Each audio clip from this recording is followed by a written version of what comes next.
Hello, guys. Welcome to Approach the Nerds. Your girl, Maria Park. I'm here with my boy, Jack Groove. I put his YouTube channel in the description below. Make sure to like and subscribe. Getting a bit of a late start because I'm tired and I just got off work a little while ago, and I'm pretty sure Groove did too. So this is our Friday. This is our Friday for Look at you. dedication. That means if y'all see this video uploaded, watch it to the end because you don't, damn you and such. I mean, yeah. So what are we talking about today? Peacemaker, episode 5. Peacemaker, episode 5. Spoiler review. Since people haven't gotten in the chat, well, I see one person in here now. What people haven't gotten in the chat yet. If you have not seen episode 5, get out. Yep. Like, unless you don't care to watch the show and you want to see this, like this is how you get your news is through me and Maria talking about this shit. Yeah. I mean that's what it is. So let's do this. We're gonna do our normal routine. You're gonna break down, paraphrase, summarize, act it out, whatever you need to do, and then we will talk about the highlights of episode 5 because there were a few. There were a few. So the beginning episode starts out with Peacemaker. I'm sorry, Baby Cakes. Baby Cakes is he just got done getting drunk and fucked up and all that other dumb shit, and then he's reflecting on the fact that he has a brother that's dead. Probably killed him. Probably didn't. We don't know yet. They don't explain that to us. And then he's talking with Eagle. He's also feeding the butterfly he has in his house. I forgot to tell you there are butterflies in this. They take over people. We don't know if they make them better or not. Who knows? Who cares? It's the world. You deal with it. So Baby Cakes is sitting there after drinking and having a hangover, but I forgot some of the important stuff. So, the girl Ade, I call Ade because I know her personally. I don't, but I do. So Ade is like trying to make up with stuff with her wife, and her wife is like, nah, I don't believe in that shit. She's like, girl, come on now. She's like, no, for real, stop. So that's a whole thing. And then, of course, their Lord Commander, and I forget his name right now. Who cares, right? He's a butterfly. So he doesn't need a name. He's a butterfly. Butterflies need names. They're butterflies. Mariposas. It is what it is. Whatever. So, all right. So we're moving right along, right? They come across this whole objective that they find that butterflies flying in the orifices. And this is a wholly, really weird, funny scene where Baby Cakes is talking to the glasses dork who probably watches He-Man in his drawers before he goes to bed. And they have this whole argument thing about butterflies going in buttholes. It's kind of funny. Watch if you want to, or don't. If not, watch it. And if you watch to the end, there's an extra bit at the end where they have even more examples because Baby Cakes is mad because He-Man dork put his daddy in jail. You don't know what I'm talking about? Go back to like 2 or 3 episodes before then. Anyway, moving right along because things are important. So they go off to go kill folks. Oh yeah, Vigilante, fake ass kick ass. His new name now is fake ass kick ass. Kick ass, huh? Fake ass kick ass is also part of the crew now. He's doing things, zip zap zoom, killing dudes. It's a real time. Everybody's having fun eating pizza, Chuck E. Cheese style. So they out here, they go in the truck, they're arguing about hair bands, and then, like, for real, Baby Cakes didn't like He-Man Nerd. But some reason, He-Man Nerd and Baby Cakes start getting along pretty well. And it's like, oh, snap. They're like, talking and mingling and feeling good. Maybe some bromance may happen because they like hair bands together. And if you know what hair bands are, it probably is some bromance because that stuff is pretty bromantic. Like hair romantic music.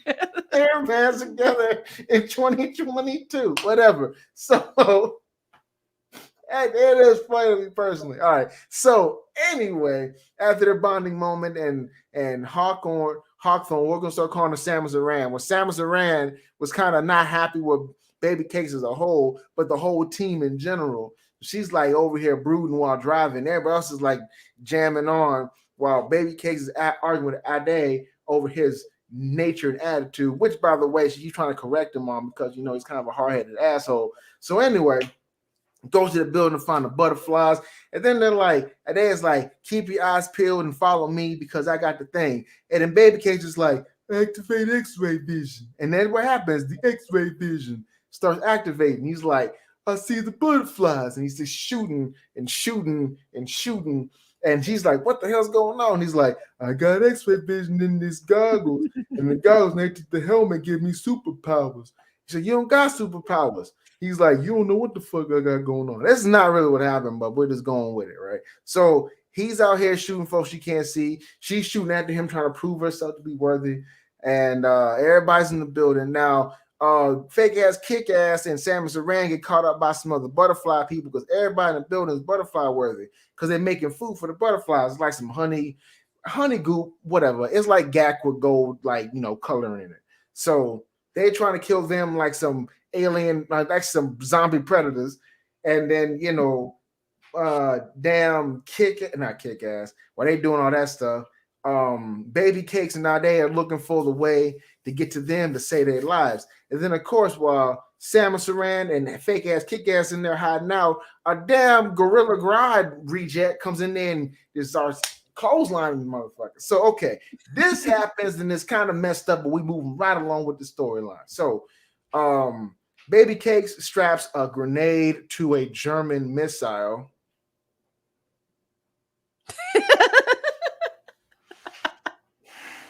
No punchline there. Just deep breaths.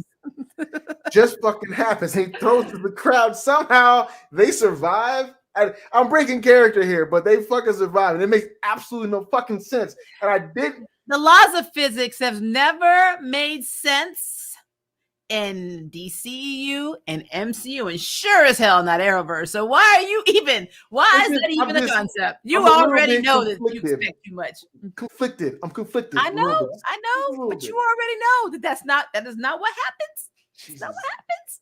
Jesus H damn Christ. Anyway, the gorilla's name is Charlie. His name is Chuck now. So anyway, well, at least it's not Grodd. I'm sure people thought that was Grodd, but it is not. It's not Grodd. I know Grodd would not have gone down like that. Grodd is also psychic. So let's try that again. Anyway, so the butterfly zombies are blown up. Babe Cakes is like, let's go in there and find our friends. He'll say it out loud, but in my mind it did because that makes more sense to the plot and the narrative. So they go in there, and then good old gorilla Chuck the gorilla, the McGilla gorilla for sale. I like that better. So the McGilla gorilla for sale. The McGilla gorilla for sale was in there, like telling everybody with them bows and them biceps and them forearms. He was beating the shit out of them. He would let them know, this is why I'm for sale. Can you afford me, punk? Whatever he was thinking in his head. He was like an early 90s gorilla. He's calling everybody, like punks and wusses. He didn't have no of the real. So you're trying to say he was Donkey Kong? Yeah, he was Donkey Kong. It's not Charlie, it's Donkey Kong. Okay, I got you. It wasn't purple. That actually would have been a funny reference. They like to drop. They were dropping all kinds of names in this episode. That would have been a real fun reference for Charlie. So what happened next was McGilla Gorilla was like, I'm doing this. Then like, what are you doing, McGilla? He's like, my daddy was Donkey Kong. You don't know me, son.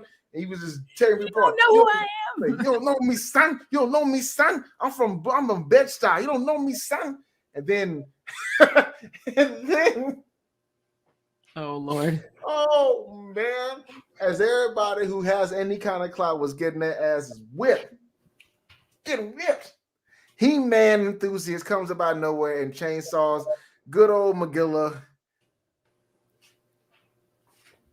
Anyway, it was really a cross, but I like doing this whole thing. It was funny. So yeah, it's making it feel like John is the most effective person in this whole show. So now everybody's in the car celebrating with hairband music, hair metal playing in the background. You know what I'm saying? And then of course Samus Aran's like, we did survive that. We could have died. This is real life. Take a picture.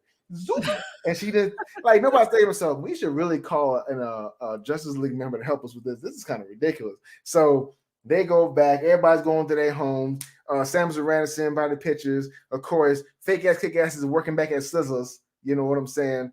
And Sizzler serving people and all this good stuff. And that it don't even matter. It don't even matter. Everybody's having a good time high-fiving. And then Baby Cakes invites Ade in, and Ade hides the notebook in the house. Because he has to while he's taking the piss and they're doing them nasty ass drinks. They had a beer. By the way, they had a fucking beverage with peppercorn in it. If you ever make me a beverage with peppercorn in it, I'm fighting you on spot. I'm fighting you. And then I'm not gonna lie. If you ever make me a beverage with peppercorn in it, may your pillows always have warm sides. You understand what I'm saying?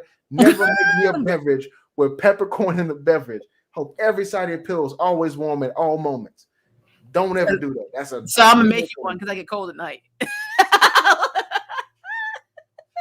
Hope you stub your toe on every corner, and every time you wear socks, step something wet. Don't you ever put peppercorn? Yeah, that's my Achilles heel. Wet socks. You already know that. Like you can't do Part it. why I put in there, so the visual was real. So You want to know my kryptonite? Wet socks. Forget that. so Baby Cakes and Ade had a whole moment. Whatever. It was some weak, whatever.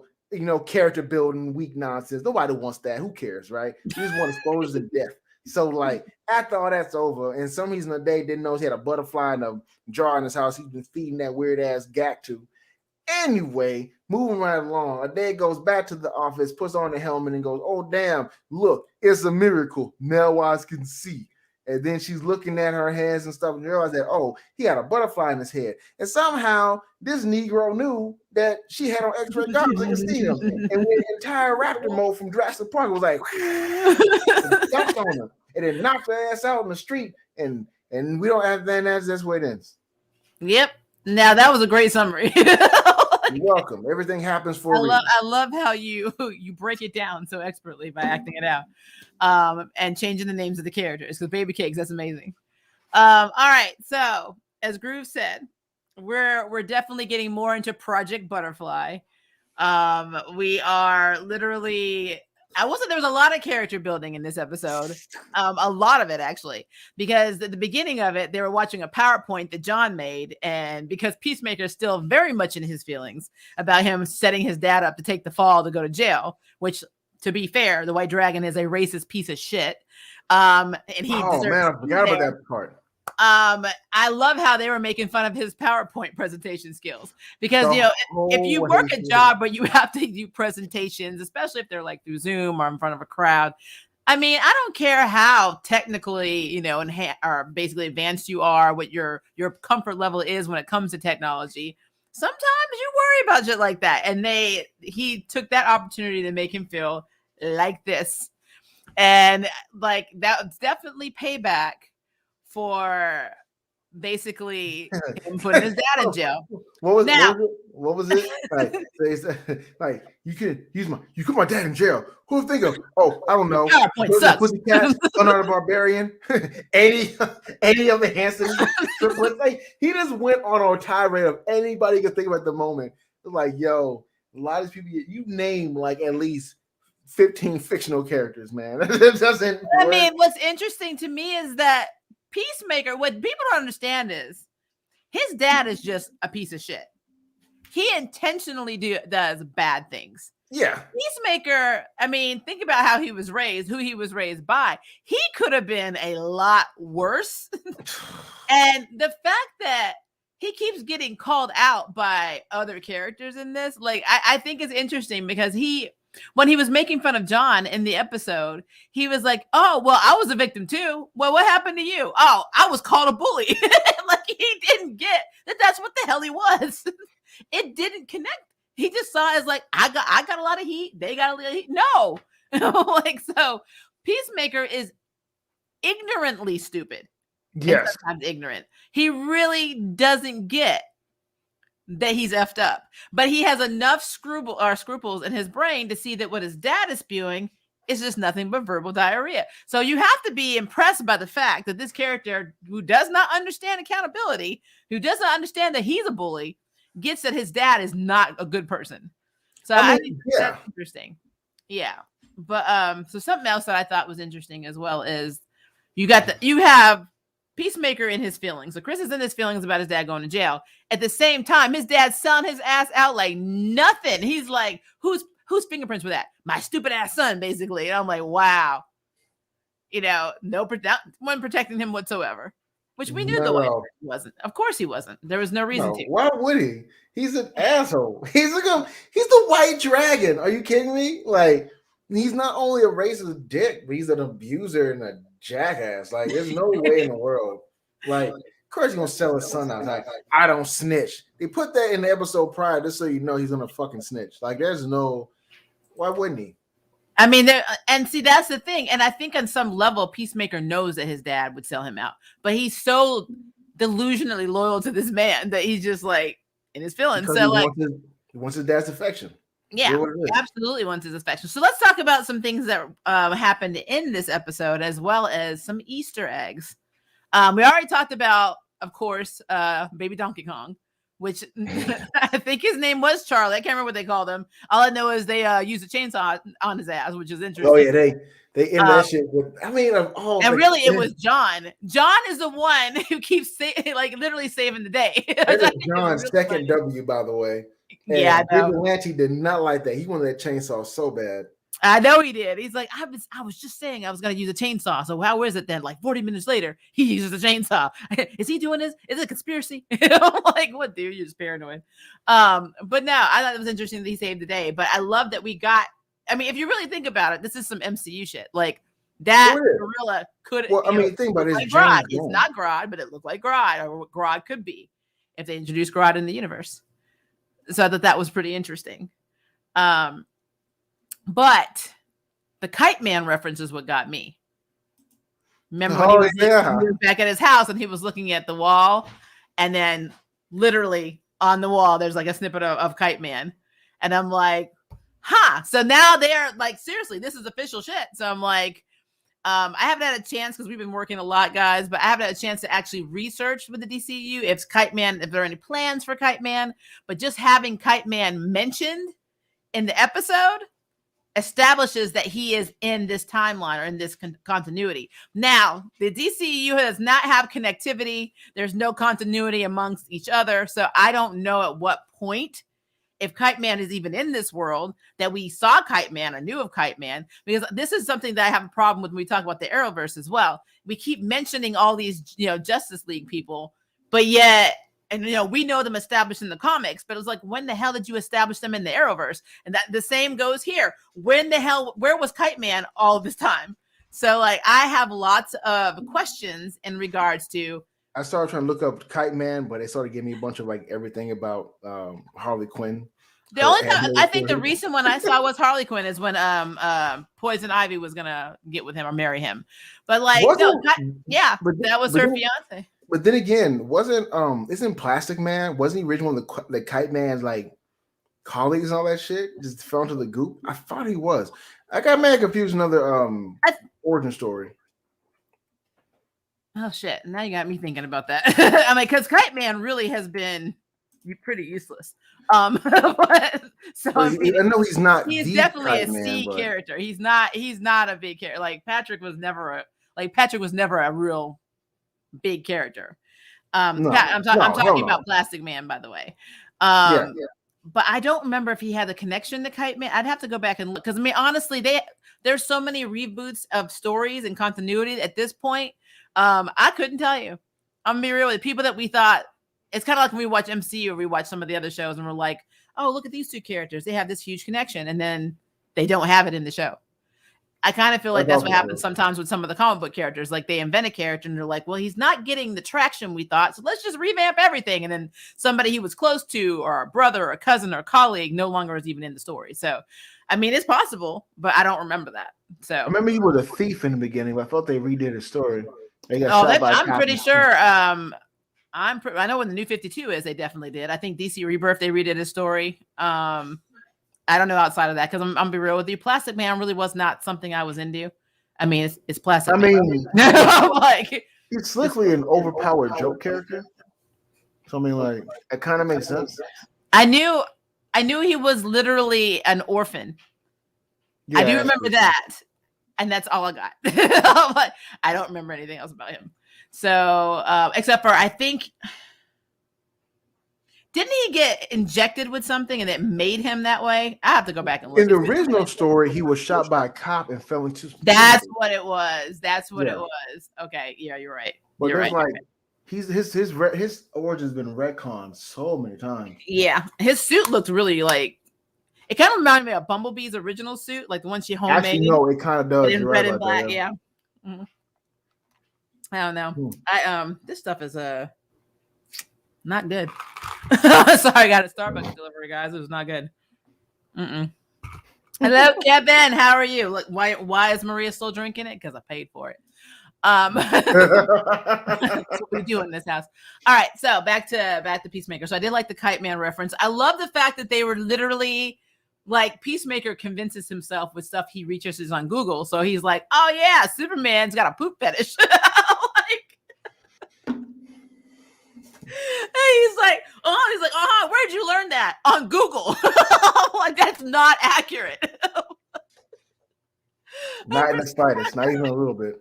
Not even a smidgen. I thought it was so effing stupid that he was doing that.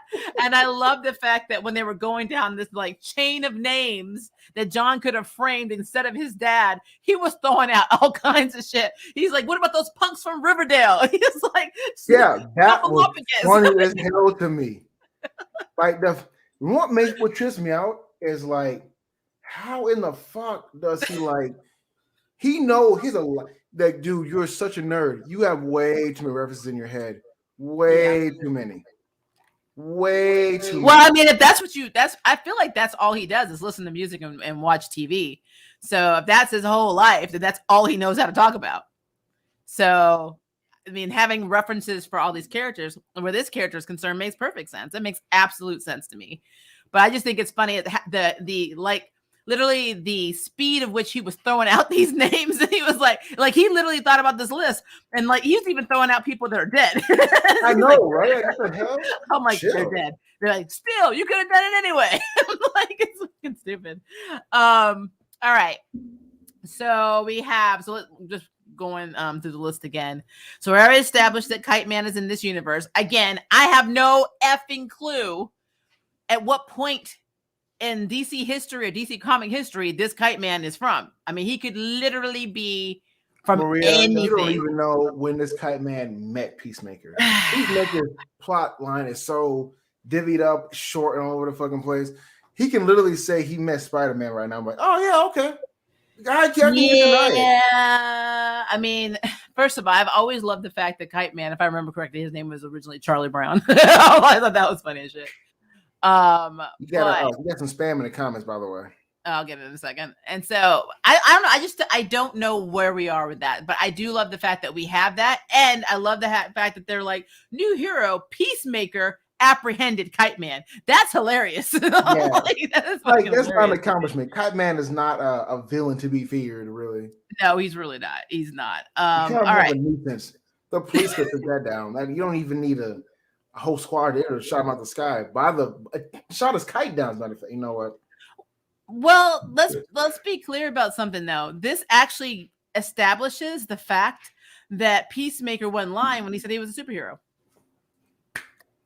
And that was the point, to show that Peacemaker does try to create peace, even though he's kind of a half-wit. But he tries. He does succeed. He does. But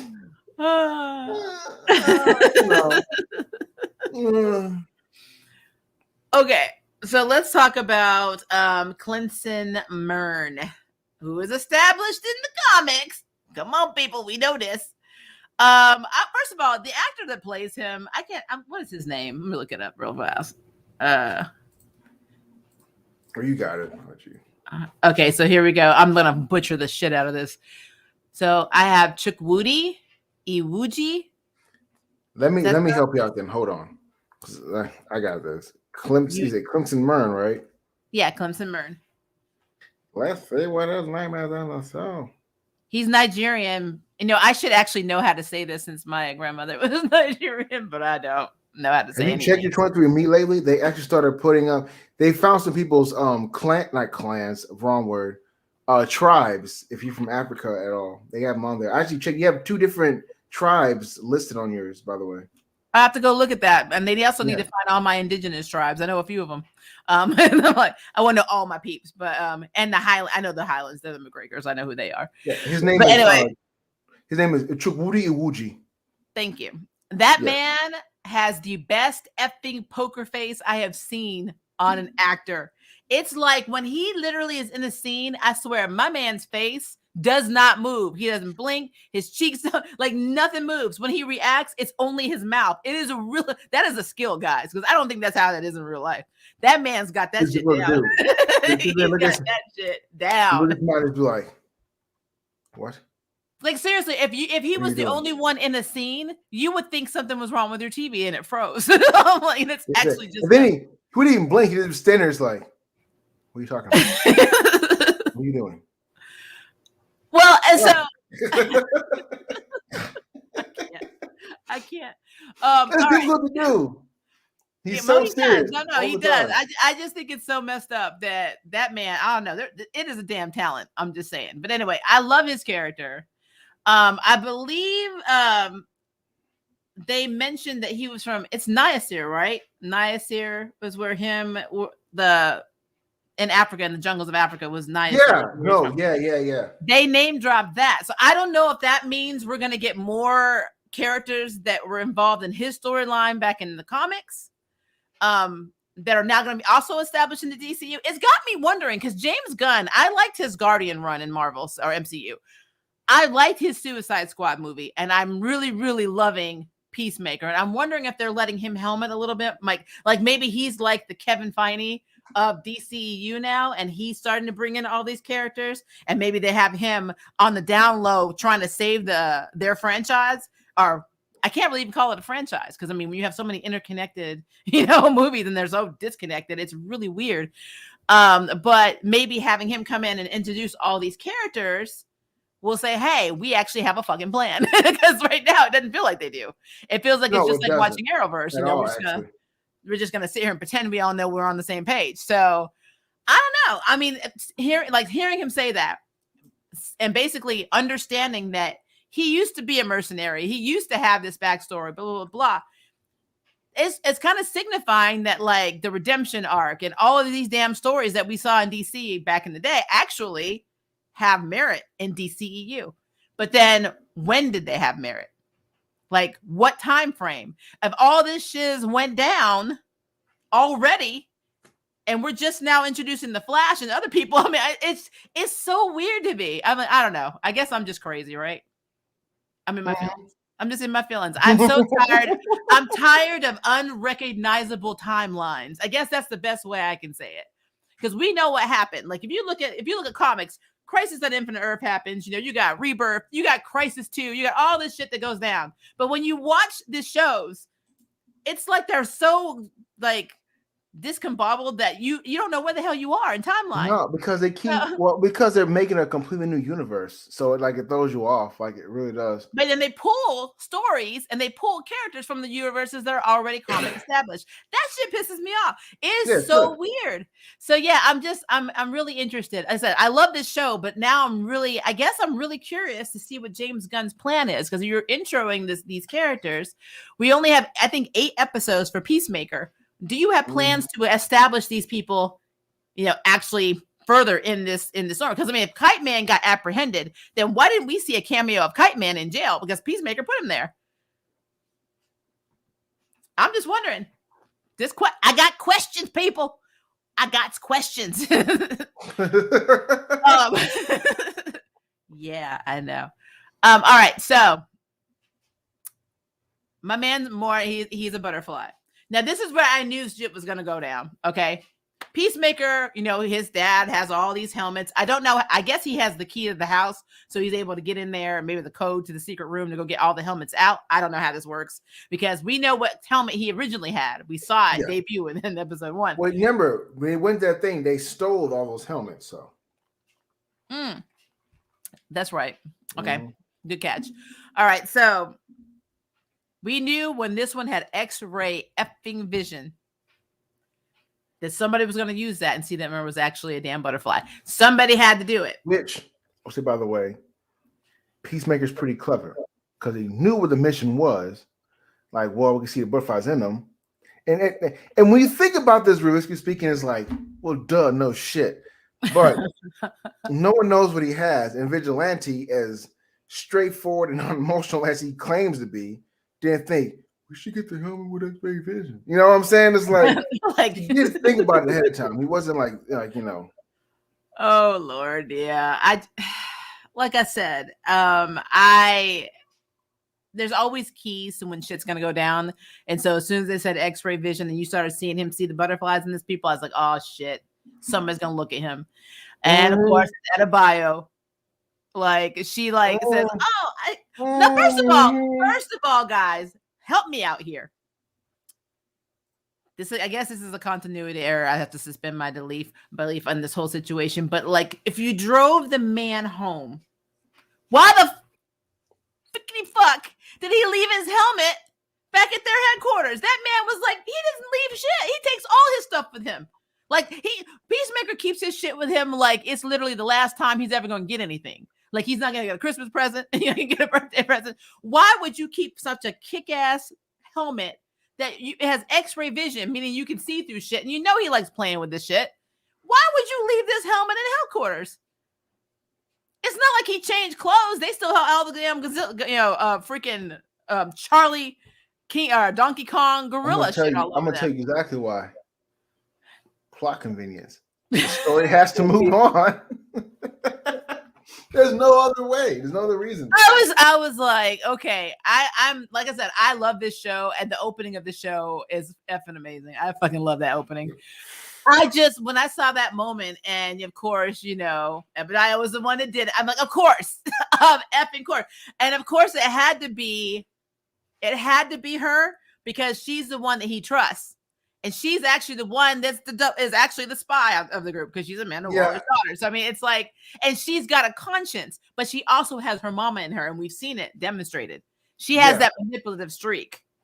So That makes it neat though because her daughter, who's a plug, come across fucking Clemson, who's also a plug, and it's like, oh, what? But no, what though? I don't know. I think when I think about, I didn't see that coming from like episode 1, but by episode 4, it would have made sense. It made sense to me. I'll be honest with you. I thought that she would find out first, but I didn't think she would be caught finding out.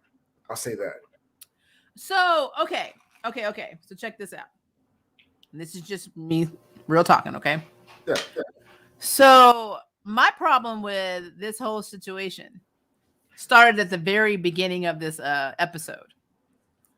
So we have he's a butterfly, right? He's got a butterfly in his head. You send your people to go take out a factory or a warehouse full of the shit you need to eat. It's the only food they've established that the butterflies can eat to live. That's why I'm pretty sure that the government is feeding butterflies like him to do what he does. Because he doesn't care if they're gone. Literally, I feel like instead of us hunting butterflies, we have good butterflies and maybe bad butterflies. And it's either that situation or we got a situation like Django where we got the slave becoming the master to the other slaves. You know, Samuel Jackson situation going on. I feel like that could also be a thing. Maybe I want to be the only one standing, the last supreme, the best butterfly in the bunch. Take all these other little MFs out, and then all the food is mine. I don't know, but that to me was really effing weird. I mean, if I had look, as much as I love kimchi, if I could only eat kimchi, and there's like a factory that has like thousands of boxes of kimchi, and I'm like, hey guys, we got a mission. I need you to go investigate that warehouse where all the kimchi is and where the butterflies is. Do what you do. And then you go there and you take out all the kimchi. Guess what Maria is now? SO fucking L because you just took out my food source. That's why he fought. That's why it's like that's why he tackled her ass. He was hungry. He was tired. By the way, Ray, Stargirl JSA versus Peacemaker Squad would murder Stargirl's JSA because they have guns and they shoot. Peacemaker probably wouldn't kill them because I'm lying. Those girls they're all grown working. I will say I don't know. I think if we really were doing Stargirl versus Peacemaker Squad, the only reason Peacemaker Squad would win is by absolute accident, like they do every other time. Like they shoot so fast, like, and they're high schoolers. They wouldn't be like, they got guns. Oh damn! No, they'd be like the Wildcat would probably disembowel hardcore. We probably have get shot first. We'd have Jenny roll up in her Green Lantern ring. like remember, these characters in this DC world don't hesitate to pull the trigger half the time. And if she went there and killed, like throw it at Hawthorne, Peacemaker been like, no, God, with that auto shotgun. The reason I don't know. why, I still think, I honestly and truly believe, because let's think about how fast a gorilla literally disarmed Peacemaker, and the only reason they're all alive is because John had a damn chainsaw. now, So I mean, you you gotta can't have remember, situations like that. you gotta You got remember, some members that can't even fight on this team. you gotta So remember, you gotta nah. remember, a gorilla can take a pistol and keep moving. More importantly, controlled by butterflies, so it's stronger than it should have been. If we're talking about the JSA under Starman or Stargirl from the comics, it's a whole nother ballgame. I know. I'm gonna disagree with you. I still think that they would put up a damn good fight. Having this I cast. think it'd have been. So we got to move on, because we'll come back to this. We have to move on because we got to get through this thing while Maria is still awake, because this shit is not helping me. All right. So that was my main conclusion. I don't understand why you took out your food source. I don't get that. Even if you're trying to up people, I don't know. Now, to be fair, to play devil's advocate, Groove may be right. Maybe Amanda Wallace got a whole stash, and maybe she got him on a short leash, and she's like, "You want to eat your food, blah blah blah." But even still, if I thought I could like get ahead of the situation by going and getting these damn, getting all these jar boxes of jars before I sent them, because obviously he's got connections. Because look at the dude that's partnered with him. He's now the police captain, because Detective Song is like trying to get all in this and like, oh, now I need to put the father, take the father out of jail and arrest the son. And I'm like, okay, she is so hard pressed to arrest Peacemaker that she would do anything. I mean, she haul ass went to her uncle, who's a judge, to get a search warrant to literally go to his house to search. Exactly. And what I wonder is, what is in Peacemaker's journal? I wonder if it's his confession that he murdered his brother, or is it, this is something he wrote down that pretty much talks about all the bad shit that his dad did. I don't know. I don't know what actually is in Peacemaker's journal. If they did mention it at the beginning of the season, I missed it. So, but I know they mentioned it. Amanda said, put the journal in Peacemaker's house, and Abadiah did it. She did it. Abadiah did it in this episode, right before she went and played her with this helmet that shouldn't have been there, and then got her ass in the bind. So, like, what's in the damn journal? And how's that going to be connected when Song goes in there? Because she's probably going to find it. There's no reason for us to see that this journal is in the house unless it's going to F him up in some way. So that's just messed up. So I don't know. But Song is like, I'm doing it. And then, of course, the police captain was like, nah, it's fine. You just need to like go home, take a break. I know that you're over here with all these men. You got to prove that you're good, but you need to go home. And he's like, it wasn't really a request. And so she's like, F this, I'm going to go to my uncle. Like, oh, yeah, you're talking about Alistair. Yeah. Mm-hmm. Yeah. So that, to me... He's not Alistair in the show. He's not. He's what's Christopher Hydall. What's the name of the character? Shit, I can't remember. Christopher Hydall. He's Casper Locke. That was the character's name in the thing? Casper Locke is the name that Christopher Heyerdahl is playing. Yeah, I was thinking. He's the new police captain of Evergreen, because remember they had one and then she's gone and he took her place, and that's why he was trying to like tell Song that she can't investigate Peacemaker, and basically said, oh well, like she's like, well, I looked at the prints myself, and he's like, are you a forensic scientist? I'm sorry, I must have missed that credential, basically. So yeah, that's who the character is. That's Casper Locke, and Locke is in the comics and he's in Redemptions. I'm just saying. See, I don't know. I'm a huge Supernatural fan. I know that actor from being Alistair, Supernatural. He's a white-eyes demon and a grand torturer who taught Meg how to do what Meg did, and it's not a Supernatural episode, but Supernatural is the shit, and I highly enjoy it.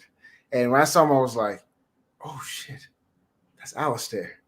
What's he doing? Right now he's Locke. He's Locke.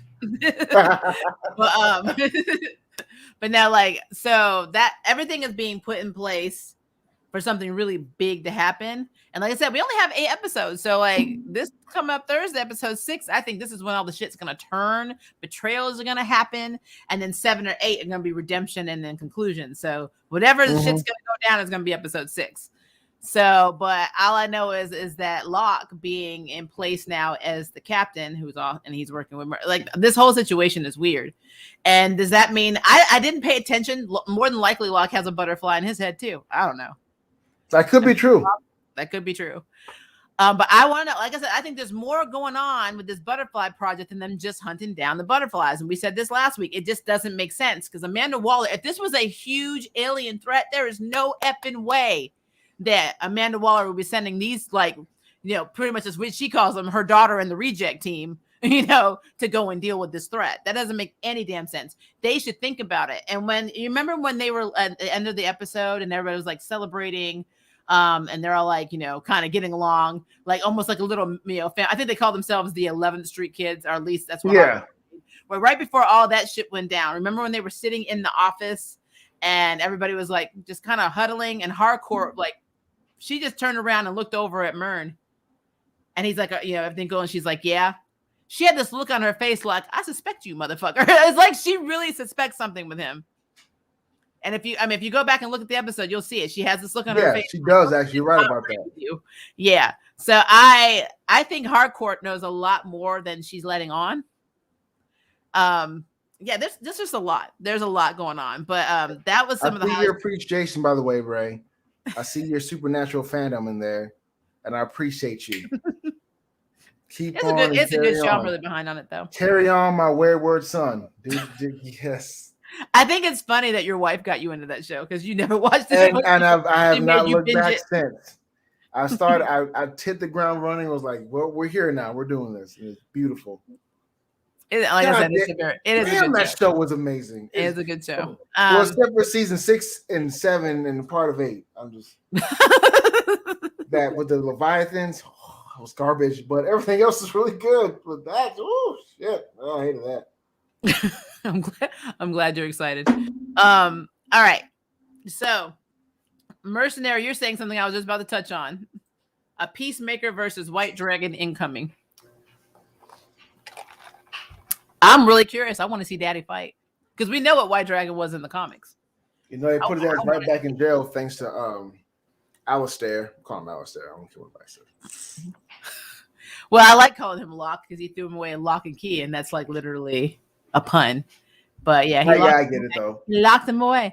But no, like I don't know what would happen with Peacemaker versus White Dragon because you got to think about a few things. At the end of the day, and we saw this when he was literally like they went back and he made that nasty peppercorn drink, and he was like, "Hey, you want to come in?" And he really is bonded.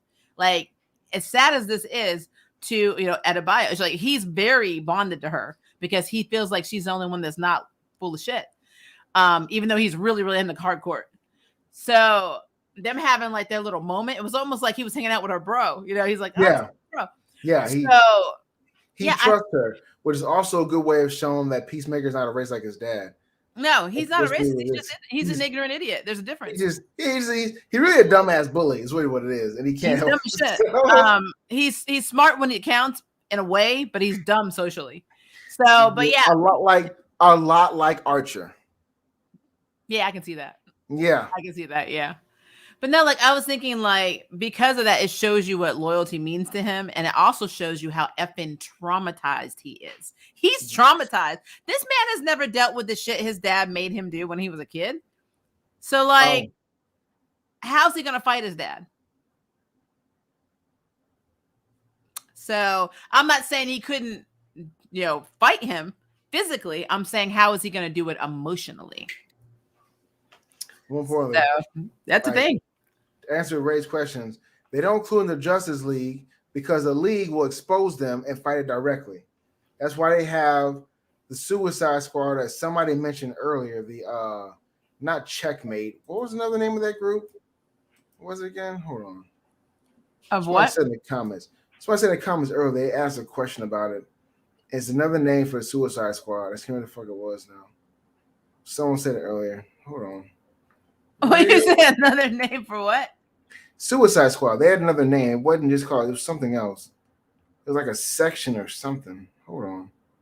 Because somebody said it earlier. Whenever somebody says section, I'm always thinking Section X.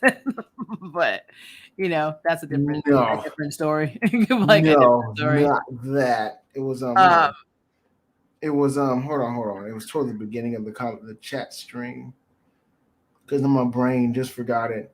well, the only thing I remember Task is Force. like Task Force Task, X or something like that. yeah, that's what I'm thinking. I'm sorry. It wasn't section. I think I was thinking You of kind of something threw else. me off with the section. I really started believing that Yeah, shit for a it's minute. my fault. Like, My fault entirely. Sorry. But yeah, Task yeah, Force X. So like, yeah, but no, they don't contact the Justice League. Justice League, when they find shit, they destroy it. They have press release, and they will expose you as a government for doing it. So no, they're not going to take the risk of them doing that. Plus, when the Justice League gets involved, anything that's evil or could be, they destroy. The government in DC Comics doesn't want all evil destroyed to use as weapons. The Justice League wants you have it. If they can't destroy right away they're curious about, they take it back to the Watchtower and examine it themselves. The government can get their hands on it. And yeah. Waller knows that. That's why she gets Justice League involved. That's why Task Force X is made in the first place. Do this shit Well, people quietly. don't ever realize that they actually are called Task Force X. They nicknamed themselves Suicide Squad because she's blowing the asses up when they go on suicide missions. I'm like, that's the whole point. We're just here to die. Because you can't get the Superman and friends to do this shit and be quiet about it and whatever. It's not going to happen. Amanda Waller could not get the Justice League to do anything. Like, that's just real. Be honest. Maybe she might be able to get Green Arrow when he's asleep, but like, yeah, but that's about as far as it goes. But again, there's some illegal shit, and if you do try to make them do that, they'll figure shit out and they'll foil your shit and expose you, and you might get yourself in some kind of a danger. That's why they have criminals do it for them. Which, if you remember the comics, Batman has been avidly against since its inception. Every time she does it, he threatens Waller with like real threats, like, I will beat the dog shit out of you. You keep this up. Don't do it again. Yeah. Well, I wish we got some of the, like, Silver Age or like, some of the earlier Task Force X people, like Bronze Tiger. I remember he was in it. Deadshot. Well, we've had Deadshot, but like, who else? They're not gonna go that far back now because they've already established their canon, so they can't. Well, they could, but they have like Captain Boomerang. I mean, you could have done like Bronze Tiger. You could have done who else was in it? There was so many people. Well, I did watch. I watched that. Enchantress was one. Yeah, it's also very true. Yeah. So I would love to have just like, it'd be cool to have a few of the, kind of not really obscure, because let's be clear, Peacemaker is not a major character, but because of DCEU, of course, he's gonna be mainstreamed. Same thing happens in the MCU. They will find very obscure characters and make them into like major players. Arrowverse does this all the effing time. So like, what time? So I feel like, I don't know. There's so many people they could bring in. There's so many people. And like, I don't know. I just wonder if James Gunn has a plan. Like, does he have a plan for it? So I'm sure he does, but what it is, I don't know. To also raise other question, what's the story with the shit shots? Like, okay, I don't know if you know this. A lot of people can't make cocktails. They don't know how to. So when you have a friend over and you like drinking and they like drinking, you try to impress them. The same way you try to make a weird ass casserole that you don't know how to make casserole, which is weird because they're not hard to make. You can do anything with them and it might be terrible, whatever. So what he did was some 12-year-old shit where he decided to put a bunch of ingredients together that he thought would be good by themselves in food and try to make a cocktail out of it. It turned out to be garbage because you can't just put it together and make it a drink. That's what the problem with the shit shots. If James Gunn had a personal backstory to why the ingredients he chose, I don't understand that part. But that sounds like a kid, like, I can make a cocktail, I'll be right back. And who was gonna teach him? His dad don't teach him anything. His dad doesn't even like him. So it's really not like any skills that Peacemaker knows. I don't understand how he got them, because he shouldn't. You have a good point there, by the way. So yeah, I think it's interesting. Just like, if you really think about this, why didn't his dad teach him how to make his own damn suits and helmets and stuff? If he really wanted him to be effective, it's like his dad set him up for failure. This could have been punishment for killing his brother. Again, we don't know the circumstances. We just got a flashback last episode. I think it was episode 4, end of episode 4. So I mean, we don't know. We don't know the whole thing. I think that journal is going to be where we reveal everything, and I think that journal is going to be found next episode, and it's going to hit the fan. But something else I thought was interesting. You might find this funny because we were just talking about this shit last week. What's her name? Amber and her boyfriend or her husband, the one that cheated on her husband and had the threesome with Yeah. So Detective Song rolls up to their house and he sang like a damn canary. He's like, he sang so fast. And what I don't understand about this is this guy is a scary individual, right? Doesn't he understand what perjury is and how much time you get for perjuring yourself, even out of court? You're like literally lying to the police about alibi. That's lying your ass off. Like, and Amber's like, I have. She's like, damn it. And she's like, I don't think he looks anything like that. And her husband's like, stop lying. And I'm like, what the fuck? I'm like, you can go to jail for that kind of lie. Yeah. And then again, does he not know she slept with that? I mean, how does he not know? And why did she go back to him and live with her? Because it's questions, guys. Because comfort. That's why. That why I tried to defend Peacemaker because the dick was good. I'm right back. Yes, it was good. Well, they did have a reference about the sizes of penises and people having being basically getting nicknames off the size of their penises. So that's interesting, I guess. I don't know. But I just thought that was really weird. I thought, like, why? Why would you go back to the person that you're effing around on because you already know you don't want to be with this person? Why bother? Why'd you just try and go Peacemaker or Vigilante or somebody else or just leave? I don't understand that. So I don't know. I'm sorry. I didn't mean to close that question. I know you had asked about Amanda Waller. I know we were talking about that and you're saying why would I just lost it. Hang on. Well, I lost it. Damn it. Well, basically you're asking why with the butterflies, why didn't they just go to the league? I think there's a lot of reasons for that. I think one is the league doesn't play with Amanda Waller. And she doesn't play with the league because she knows the league wouldn't approve of her methods of keeping them under control by putting bombs in their head. So this is a personal choice to not reach out to the league.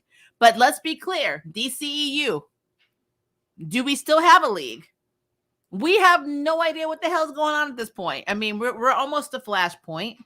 I don't know. Yes, at the end of Zack Snyder's, we saw a version of Justice League. We saw them, basically getting ready to have a league. We saw, spoiler alert, we saw Martian Manhunter once again be underutilized and made to be useless. But what does that mean for the rest of the DCEU? Because at this point in time, yes, we had the Justice League movie, but did they establish it? It feels like I don't feel like anything has been established. Like, we don't hear anything. I mean, why aren't there like people talking about the Justice League did this and they did that? Where is the Justice League? So as far as I know, people at this point might not even know who the hell the Justice League are. I have no idea. And then what is the timeline in the DCU between when the Justice League movie happened and Peacemaker and the Suicide Squad movie? How far was the Suicide Squad movie from the Justice League movie? That's a good question, actually. Are they even the same universe at this point, by the way? I don't know. No one knew. At this point, I don't know who's in what universe. That's what drives me effing crazy. It's like we have the Batman coming out, which looks like it's really good from all the trailers. Mm-hmm. But this is not the Batman from the DCU Prime universe, where we've already established Ezra, scary as fuck looking Miller, as Barry Allen.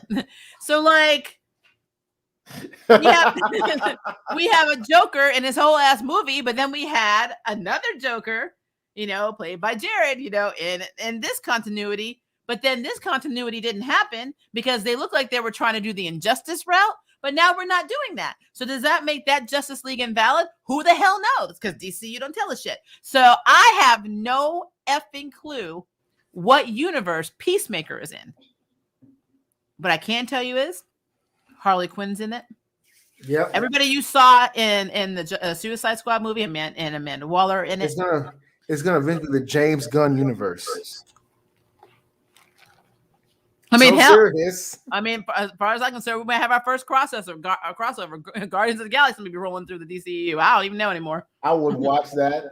I would pay to see that. I would love to see it. I would absolutely love to see a Suicide Squad team up with freaking Guardians of the Galaxy. That would be effing hilarious. But no, I don't know. I don't know. I really don't No know. one knows, So, really. and that has been a question mark. And the guys, I mean, just no hate here. I have the same issues when I watch the Arrowverse because they will name drop effing, Yes. Justice League characters that apparently were Yes. already established, but yet the people that were established even on the same timeline as Aquaman are not. It's like, what the fuck? So Mhm. I don't understand. Legends of Tomorrow, they rolled up on Justice Society of America. Where the hell was the JLA? I don't understand that. So yeah, none of them, for some reason, I don't know what it was. It's like everybody had a DC meeting across platforms, across media, and they're like, only the animation can really tell you the story. Nobody else can. If it's not in the comics, it's only in the animation. I don't care what you do. I don't care who you are. It's only in the animation. Smallville tried to do it a little bit. I mean, I will give it that. They established Aquaman. They established a young, that failed. But it was actually, I will say this, I actually preferred how they did it because it was Clark Kent's origin story. It was not Superman. It was Clark Kent becoming Superman. You know what? They kind of made it. So yeah, if you look at it as a Superboy comics, it makes sense. I give you that. I give you that. Yeah. I just didn't like the production overall value. That's what. Well, I mean, you also got to give the fact that it was the 90s. I think for the 90s, they did a damn good job. But like Justice Society of America, it predates JLA, right? They actually we saw Justice Society of America that predated the JLA. So I think the way they handled it timeline wise was fucking awesome. I mean, we got to see Zatanna. We got to see Booster Gold. We saw Blue Beetle. We got all of these people coming in. People from Legion were coming in. In the Arrowverse and the DCU, it's like free for all. It's like, what the hell is that? It's like the Bryan Singer comic book workshop. It's like all of them went, we need to go to Bryan Singer and learn from the master of nothing, and like get the dartboard and put all the pictures of the people we want and just start throwing darts at it. Yep, don't know who the fuck you are, but you're cool. Don't know you are. I like your look. Yep. It's stupid. So my only gripe about all of this, about Peacemaker, is not Peacemaker show. It's that it's on the DCEU.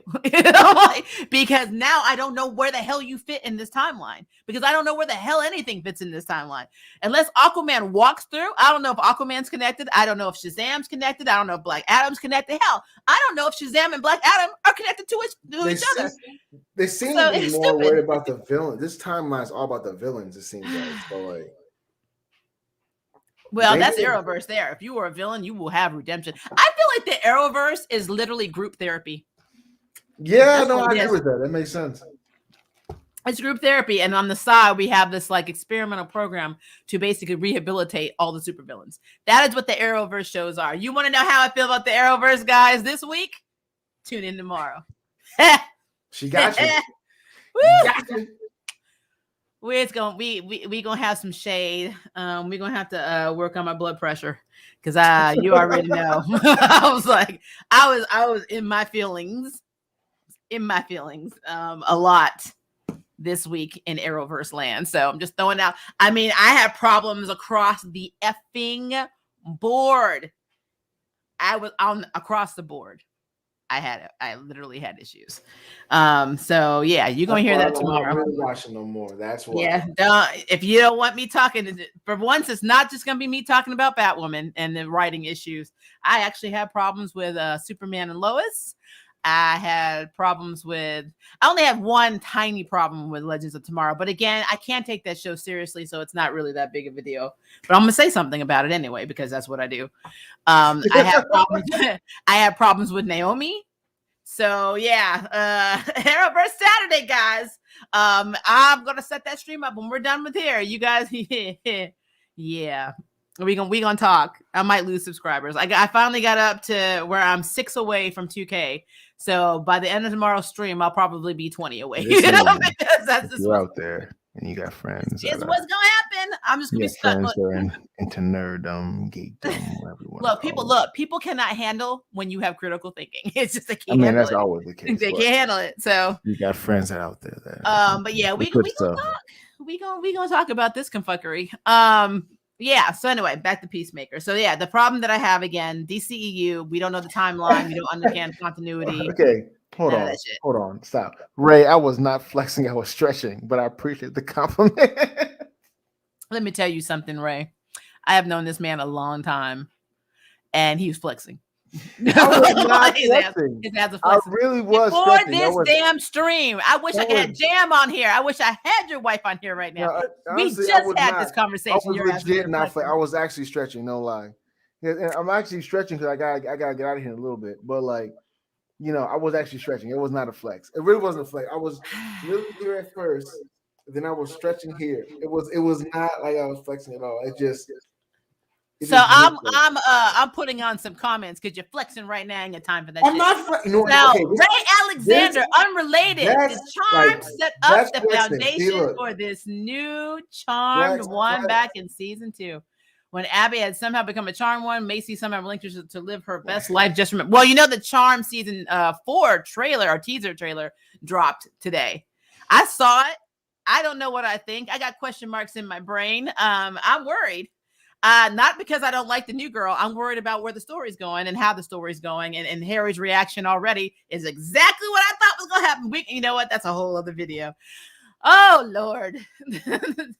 I just don't want to become angry grandma and Charmed. That's going to make me mad. I don't know if I have that much blood pressure left. So, yeah, I did see it. I know some people messaged me about it. I saw it this morning when it came out, but I worked from 11 to 8 and I was busy. So I didn't have time to react to it. But, yeah. It's a thing, y'all. I saw it. And we do need to talk about it, but we're not going to talk about it right now. We're going to keep our blood pressure in check. Yes, we are. Okay, the squad couldn't take Grodd, though, thinking about it. Of course not. Grodd will beat the hell out of Ain't gonna happen. That would not have happened on any. So we thought that one. Vigilante is my favorite character. He is a mess. He's an effing mess. He's fun. He's a fun mess. I like it. He's like, I don't have any emotions, but you do. Yes, you do, though. Like, because when you were tortured, you were like, I was really upset when you thought that torture me. I know, that's an emotion. Like, I have emotions, but like, dude, you're not that. Yeah, and his little mermaid emoji. Come on, you're not. I feel like if he tells himself he doesn't have emotions, then he can go out there and kill people and not be bothered by it.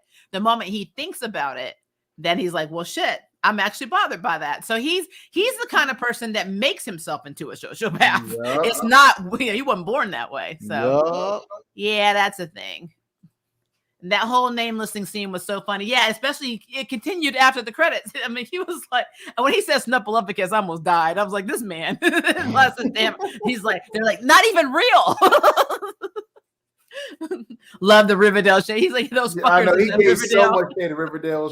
I haven't even watched the show, but I was like, that's funny as hell. Well, it's funny because Archie, it's based on the Archie comics, but it's not. It's like I just never watched it because like.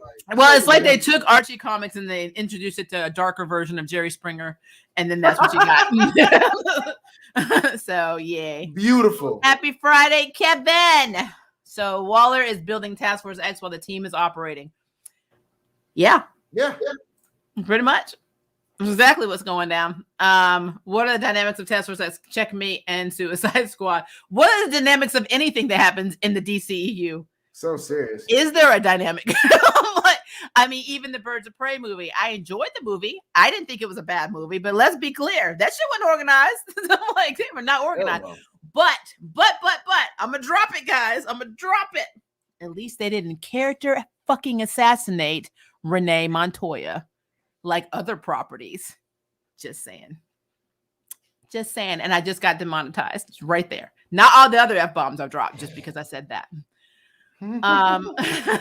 I'm sorry, but the cop trying to release the white dragon. I wish I were a better person, but I would be one down.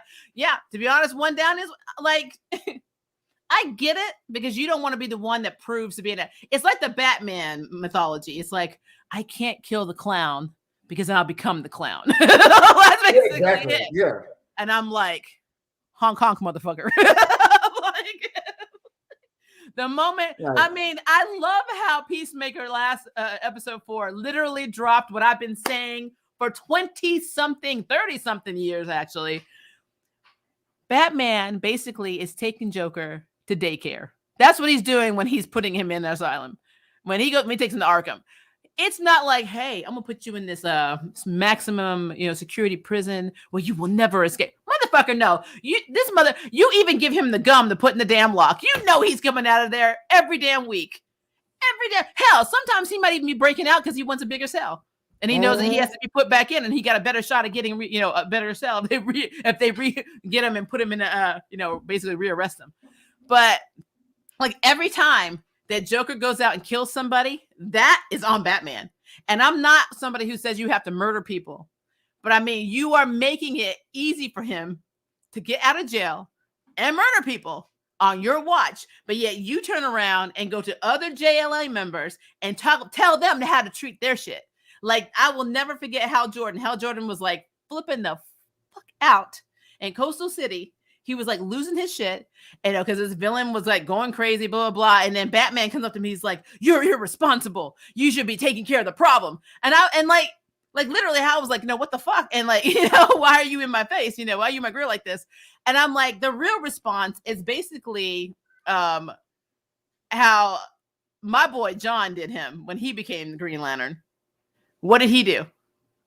He got in Batman's face and said, "Let me explain something. The only reason that you are badass is because people fear you. But guess what, boy?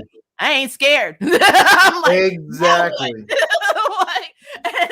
And then that, to me, like that whole scene between Jon Stewart and Batman is how I view Batman. So he's intimidating to those who are intimidated by him. I don't give 5 shits about you and your rubber suit and your batshit, and then that you are batshit crazy. You need a therapist because you never had one. But I mean, that's what it is. And the only reason I'm saying that, I will respect Bruce Wayne as brilliant and a damn good detective. But I'm sorry, this lifting 2 tons, 210, that I can't. They keep making him a metahuman. That man is not a metahuman. He is a regular ass man with 150 broken ribs, and I don't want to hear it. Bane snapped you in half like a damn toothpick. Damn spine is relocated, probably sticking out your ass. I don't know. So yeah, again. Just, I mean, come on, it's Friday. Real talk. Real talk. So the reason that all this is basically to explain to you why Song is not trying to keep him White Dragon in jail is because she does not want to be Batman. There you go. Makes sense to me. James Gunn does his best work with team dynamics. I agree. To be fair, though, I'm gonna be clear with you. I'm a little ignorant on some of his other movies, so which is bad. I have a film degree, but the thing that they don't teach people about people like me who have film degrees is we don't watch every fucking movie and we don't follow every fucking director. So I don't know what else he's done, and I've really had, really no desire to look. But again, I probably should check out some things. I probably have seen some of his things and not even realized it. But I will agree that team dynamics is cool.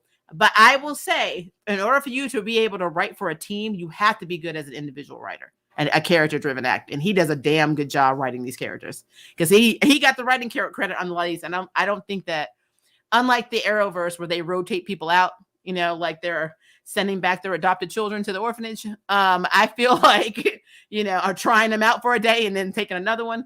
I feel like he does actually outline and write a lot of this stuff. So, I mean, I have a problem with that. I have no problem at all. Kiteman would fit right in here. Yeah. He's so stupid, too. Those conversations would be wrong. Could you see him rolling in his kite and Peacemaker be like, "Motherfucker." And you know how I caught you? I grabbed the string. I grabbed the string. Oh my goodness. See, this is not even alcohol. I don't know what to tell you guys. It's not even caffeine. It's decaf. So we have Catman. We have Kite Man and Captain Comet in 1 week. Yeah. Now, if I want to see if are we gonna actually have Captain Comet? I would love to see. I don't know. Maybe they'll surprise us. Maybe James Gunn has some more characters that we're keeping under wraps and we won't see next week. I've had fun. I gotta go now because I'm getting text messages now. Then get out. It's all right, group. We'll see you. I'm gonna hang out for another probably 15 minutes, answer some questions and talk. So, I love you. You ain't gotta go home, but you can't stay here. Goodbye. Later. Bye. Remove. Anyway, now you just got me, guys. But that's normally how it is on this channel. All right. Let's go to the next one. I thought Captain Boomerang was bad until Kite Man, then Squirrel Girl. No, Squirrel Girl. Come on now. Come on, Bray. I thought we were cool. Squirrel Girl is the shit. She is so underestimated and underrated. I love Squirrel Girl. Now that Elongated Man is canceled, Plastic Man is currently it. Now, if you had Plastic Man, that would have been really funny when they're talking about the dick names, like the dick nicknames. That would have been very funny to have him there in that conversation, but that's just me. Honestly, is anybody really excited by guys with super stretch powers? No, not really. That face was not it. I don't want that wherever you ordered. It's not. What the hell did I order? I ordered a decaf, iced, sugar-free vanilla iced latte with oat milk. And when I normally order it, it's good. I don't know what happened. So it's a hit or miss. It really is. It depends on who makes your stuff. The actor who played the new police captain was Christopher Heyerdahl. Yeah. From what we've established from Supernatural. The guy creeps me out since Van Helsing. A lot of people hated Van Helsing. I don't know. I didn't think it was bad. I didn't think it was good. So it's a thing. Laugh not a Miss Marvel fan. Oh, we had another spam. I really got to figure out how to stop those from popping in, but I guess it's not gonna work. Honestly, Reed Richards and Rubber Band Man from Static Only ones I like. I like Reed Richards. It doesn't have anything to do with his powers, though. I don't care about his powers. I'll be real with you. When the Marvel come out, I hope they keep her in human status and make her a meta. That is something that bothers me a lot, especially in the Arrowverse, like the fact that Chester P doesn't have powers. He has kick-ass powers. He's also probably 200 pounds bigger, but it's, they take these metahumans that are very badass, and then they look at their budget and they're like, we can't afford to have these powers every week. And so they just make them into normal humans, and that's what they do. And it's just so damn weird. I don't get it. Like Black Canary still was one of the biggest tragedies for me, and on so many levels, because that's such a badass character, and they made her as weak as I feel they did with Martian Manhunter, and I love Martian Manhunter. So I like Miss Marvel, but her powers are still lame.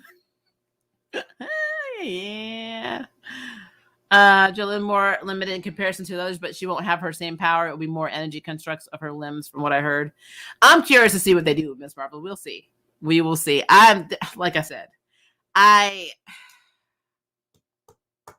guys, it's a thing. I'm gonna keep, I can't keep talking about the Arrowverse because you will hear all of that tomorrow. So we're gonna keep this going. Can someone please tell me how Wakanda could ever fight Atlantis anymore? I'm sorry, it's bothered me for over like a year. Such a major power difference.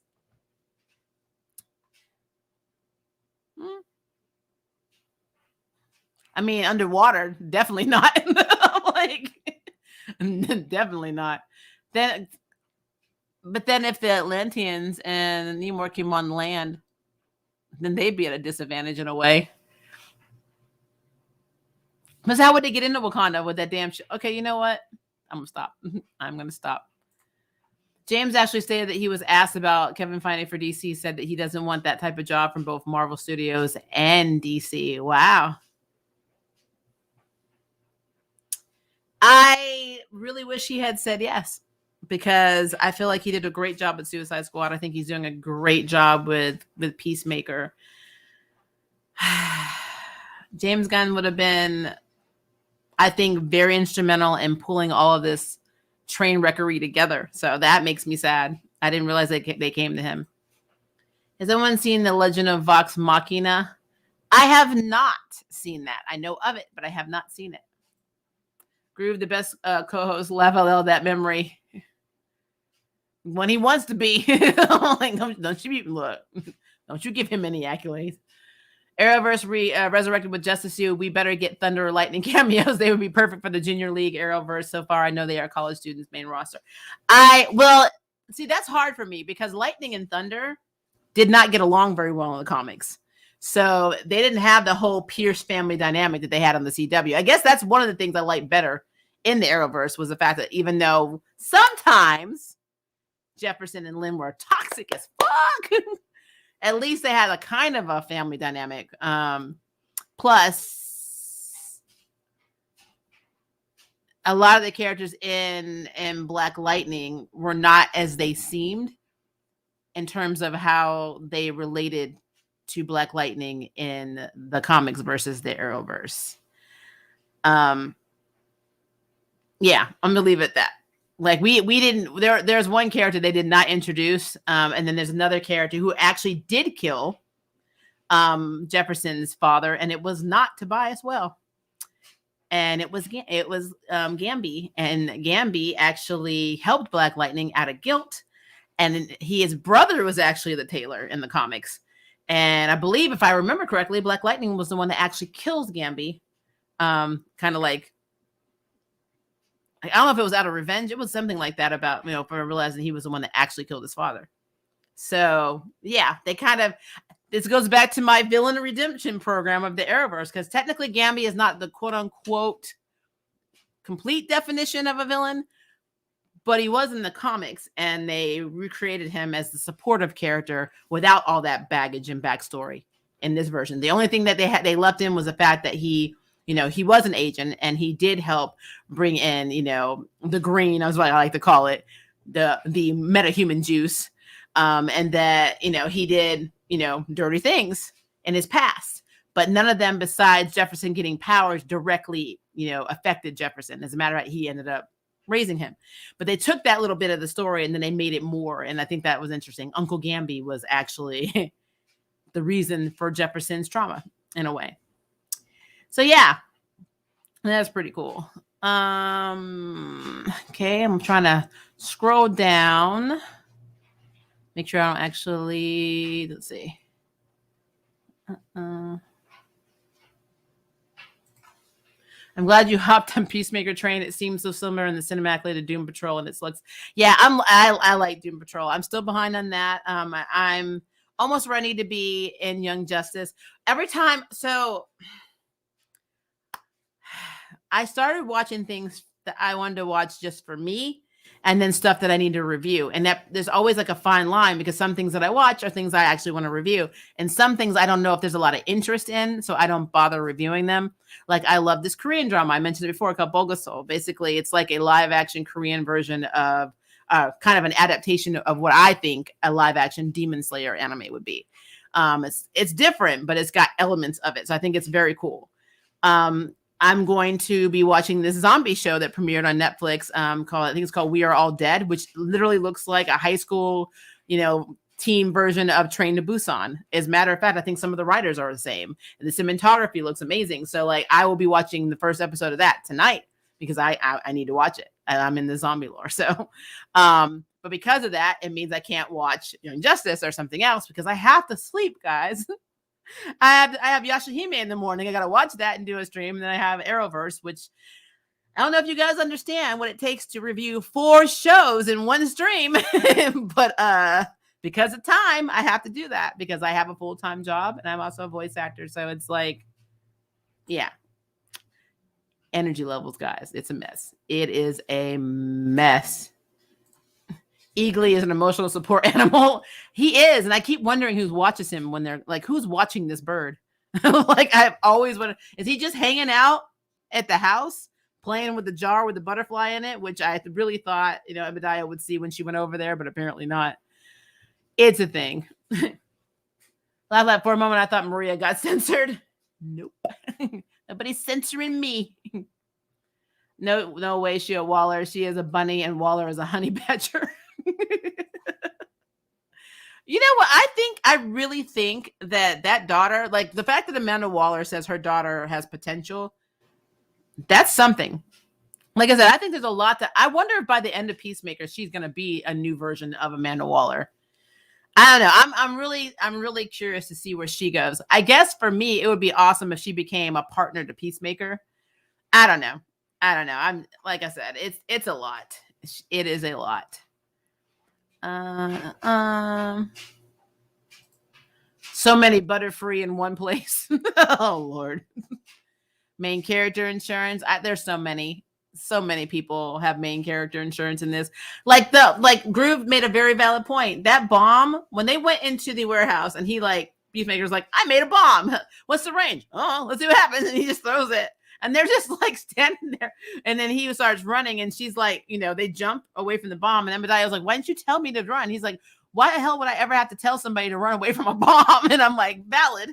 But, it's like main character insurance. They should have been effing dead. That whole, the size of that thing and the blast ratio of where that bomb was in relation to them should have taken out that entire level. So I don't understand. It's definitely main. There's so many main character insurance. Maria, get a Red Bull. If I could drink a Red Bull, that would be awesome. But I can't have anything with caffeine. I'm allergic to caffeine and alcohol. So that would be problematic. Van Helsing, the insane mute serial killer that became a vampire. Yeah. I can see that. I think I answered this, but maybe not. So these butterflies are like the Yerks from Animorphs. Also something like this. Why wouldn't they clue in the league? And we already answered that one. What's the story with the shit shots they were drinking? He just put peppercorn and all kinds of shit in there. It was disgusting. It was effing disgusting. So Maria, I listened to your one stream and watched Injustice. So you did watch it. So what did you think about it? What did you think about Injustice? Groove is trying to get me to watch it, and he knows I love the game and I love the comic books. And I'm like, I'm scared. I don't want to watch it and be pissed. So I normally try to, form conclusions for myself, but I don't know. I was looking at the cast and all the characters they left out, and I'm like, I don't know if I'm really going to enjoy this or not. I don't know. I guess I'd be only watching it to see how Cora's voice actress does for Wonder Woman, because I like Janet Varney. Enchantress was an awesome character wasted in one movie. Yep. That seems to be a pattern in the MCU as well. Just saying. We need the Book of the Damned. We need Army of the Dead. About look at me, does it sound like I make casseroles? I did like that one. Let's see. Speaking of Arrowverse, did y'all know that Diggle is getting his own show and it's going to be about him recruiting and training the next generation of heroes?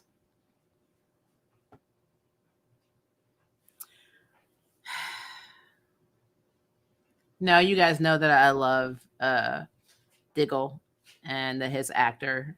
Well, I always forget his name, David whatever. I'm glad he's making that paycheck. And by him having a show like this, if it actually has a good writing team, which is very hit or miss at this point, especially if we have the Batwoman, writers involved, that would be very bad. We have the potential to have a lot of really cool DC characters that we haven't had exposure to coming in, which is cool, as long as the continuity and age matched. But you mean to tell me, let me do it again. So you could not be Green Lantern because you wanted to spend more time with your family and didn't want to stay away from them, your kids, your wife. But yet all you've done is travel from one show to the other. And now you're going to recruit superheroes? How the fuck is that spending time with your family? I mean, you turned down a damn lantern ring. Just saying. All right, let's see here. Do you think after Flashpoint we'll get the Superman and Diana stories instead of all the Lois? New 52. I don't know. Are they gonna have Superman walking around in his farmer overalls? Because that shit cracked me up. That would be funny. I love Diana and Clark together. I actually did not, because I am queer as fuck, and I really wanted Diana to have a girlfriend. I really did. I've always wanted her to have a girlfriend. I wanted her to have literally a nerdy, cute, maybe cop or forensic scientist or doctor or some type of girlfriend, like her own Jane Foster that didn't go away, with little long hair, braids and glasses, and then that was her boo, and she was like a top and blah blah blah. That was hot to me. So her and Clark,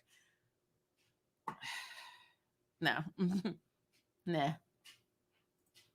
Ezra is hot. Ezra is freaking, it's creepy. Leto is hot. I will give you that. But Ezra freaks me out. DCU is timey-wimey. Yes, I agree with that.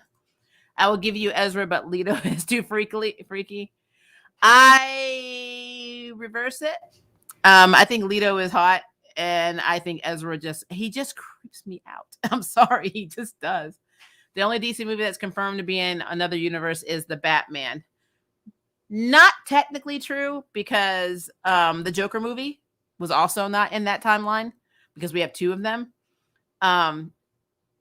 They really have not set, like, okay, so like all the ones that we've seen, Wonder Woman, Aquaman, Man of Steel, of course they're gonna be in the same timeline. Now, where we are right now, when we're coming up with Flashpoint, I don't know if that undoes everything. I don't know how this works. I don't know what is there to undo. Are we gonna have Thomas Wayne? Because we know Michael Keaton's in it. Is he playing Thomas Wayne and not Bruce Wayne? Which I love. I'm telling you, the best Batman for me has always been Thomas Wayne. I think that in terms of his origin story, obviously there are other better Batmans, but I'm just saying I love Thomas Wayne's, Flashpoint rendition, and having the mother be Joker. I always loved that storyline. It makes more sense to me why Thomas Wayne can't kill Joker, because he's essentially killing his wife. I really wish that's how it actually went. Because again, like Batman and Joker have always had this freaky bromance, man. I don't know what it is. Everyone's like, Selena Kyle is the love of Bruce Wayne's life. I'm like, I don't know. It might be Joker, because I mean, there's something wrong. So I don't know. I don't know continuity wise, especially now that we're not having Zack Snyder's rendition of the DCU. What is actually going down? I know Joss Whedon came in, messed a bunch of shit up for Justice League. So no, that did not make it didn't make my case that all the stuff is interconnected. So we do know that the main ones are interconnected. We know that Shazam had a Superman in it, but it didn't establish it was him, it was Cavill's super. I mean, we don't even know. I mean, it could be in the same universe. We don't know. Like I said, I'm not even certain if Black Adam is in the same universe as Shazam. I mean, it'd be stupid not to, but I don't know. No idea. So that's my problem with the DCEU. We have no idea until they actually show us an outline. We have no clue. It's actually very aggravating when you love DC. Like I love DC, Marvel. Like there's so many different comic book, properties that I love and characters that I love from them. But it's so hard for me outside of some of the TV shows or animations, should I say, for DC. It's really hard for me to wrap my mind around live action DC. Because it's just too fucking confusing. So it's a thing. How did the Guardians not run into the Starjammers or the Shire? Why didn't the Shire try to stop Thanos? You're delving into this world. Because I mean, let's be clear. Why wasn't Warlock in Endgame? Just saying. I've been saying that for a long time. The jail in Smallville was better than post-crisis jail. I absolutely agree. Justice League. The Justice League in Smallville would have killed everybody in the Arrowverse. Everybody in the Arrowverse. Justice League in Smallville destroys the Arrowverse. Absolutely. Chloe as Watchtower ran the league like a gangster. Well, because in real life, she was crazy. She just, look, you thought she was acting. That was her in real life. I can't wait for Arrowverse Saturday. Yeah, it's going to be a mess. Groove gives the first champion He-Man when he flexes. Nope. I'm telling you, no accolades. Don't you do it. Don't you do it. Don't you do it. Does Waller run multiple organizations? She has shadow teams. So yeah, technically. I mean, if you look at her comic run, she's done a lot of, they even mentioned shit that she's done that we've never saw in comics. So yeah. Who cares about Renee and what they did to Lynn? Yep. I will go to Renee though. I actually like Renee Montoya, especially when she was with Kate Kane. The dynamic between them, just like Maggie Sawyer and Kate Kane. I've always thought that they were a good match. I've always liked the fact that they were very strong, independent women who did not let the woman in their lives dictate how they lived their life. So Renee Montoya was effing assassinated in this series, but no, whatever. And why haven't they Phantom Zone Joker? Clark is just as bad as Bruce with Catch and Release. Well, to be fair, Joker and his damn problem. He lives in Metropolis. That's not his problem. He's in Gotham. When he goes to Metropolis and does stuff, then, he can deal with it. And remember, Superman's not the only person running around Metropolis. I mean, but my problem is he is in Gotham. So why is it Superman's job to clean up Batman shit? I've never been into this Superman versus Batman, who do you like stuff. Superman does stupid shit too. I'm just saying that it is not Superman's, it's not his mission, his job or whatever to go and take out Batman's villains for him. I'm sorry, that's not how that works. It's just not. It's a lot of it's on Batman releasing psychotic serial killers and mad murderers. I don't know why he keeps, look, if you have a problem with your prison system, then maybe you need to take some of those billions of dollars that you have at Wayne Industries and build a better prison. Have Argus do something, because I mean, obviously Arkham is bad. You don't need to be putting people in there anymore. I was imagining Maria versus Batman and Alley. One may leave. Yep, it won't be him. Just saying. Oh my God, you think it would be like the animated Flashpoint storyline, like we'll get Bruce's parents as versions of Batman and Joker. That's what I love that storyline. I really hope that we get that. He also directed Super and Slither. Oh, really? I've seen Super. Have I seen Slither?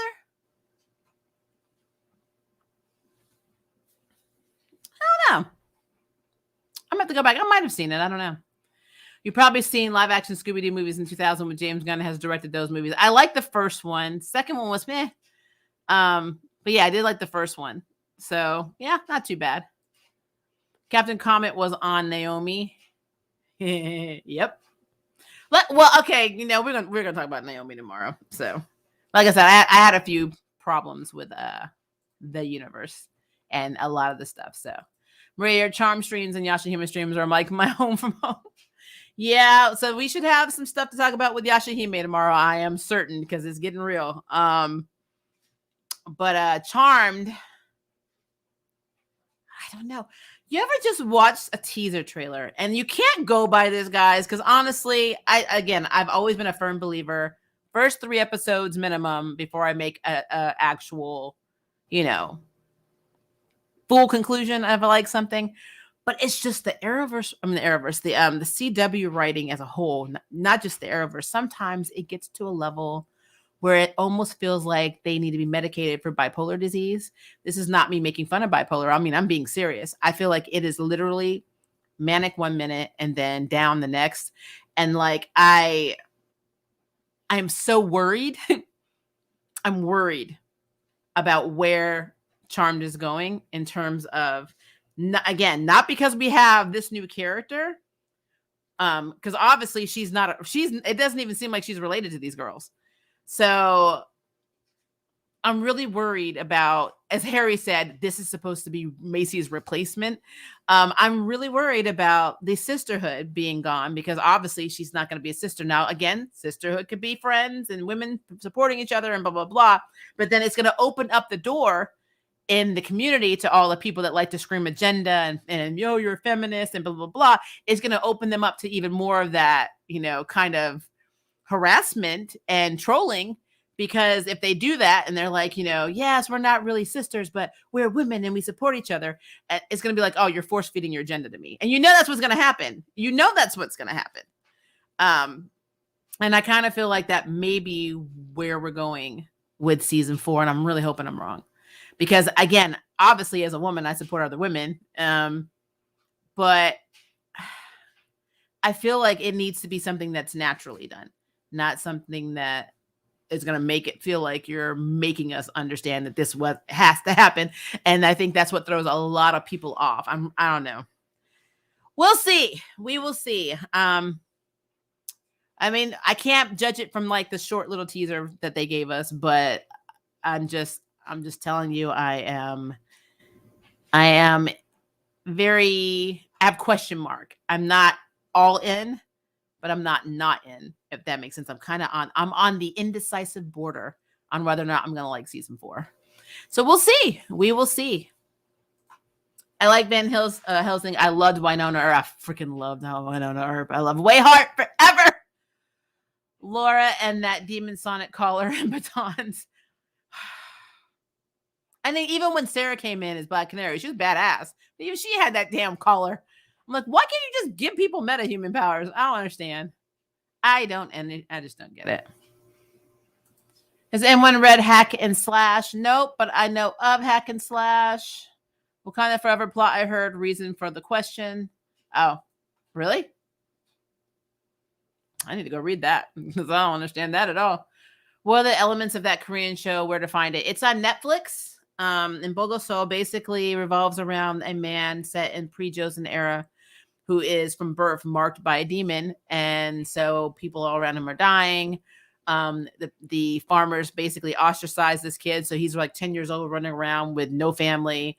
He gets, they try to kill him multiple times. He gets saved by this general and grows up to be a monster or demon slayer. And all the demons that he slayed end up being reincarnated into everyday humans in the future, but they also have their demon natures. And then something happens to him that makes him a demon because he was originally a human. And all is not what it seems. And he's like hunting this woman for a reason I won't say because it's a spoiler. And there's another demon involved. So there's a lot of demons. There are lots of demons in this. And there's a lot of people that are also people that he's lost are also reincarnated as people around him. It's really fascinating how they did it. So if you have a chance to watch Bogosol, it's very, very good. It does start off in the past, though, so you got to be patient. But it does drift into the future, and it has a very kick-ass soundtrack. So I love it. They put new episodes up on Saturdays and Sundays. So tomorrow and Sunday we'll have new episodes. I absolutely love this show. I believe that James Gunn didn't want to take the family overseer type of job because of certain toxic fan base. I mean, at this point, I don't even know why he did the movies because of toxic fan base. You can't really do anything today without being canceled. It's the truth. It is so hard to not see the daughter as her orange is a new black character. Yeah, I know. I've only seen the first 2 seasons of that, but I really like that show. But it just got really hard for me because I get depressed easily when I see stuff. I don't like seeing people imprisoned, even if they deserve it. Diglett is going to be the mentor to those college metas and the Just As You show.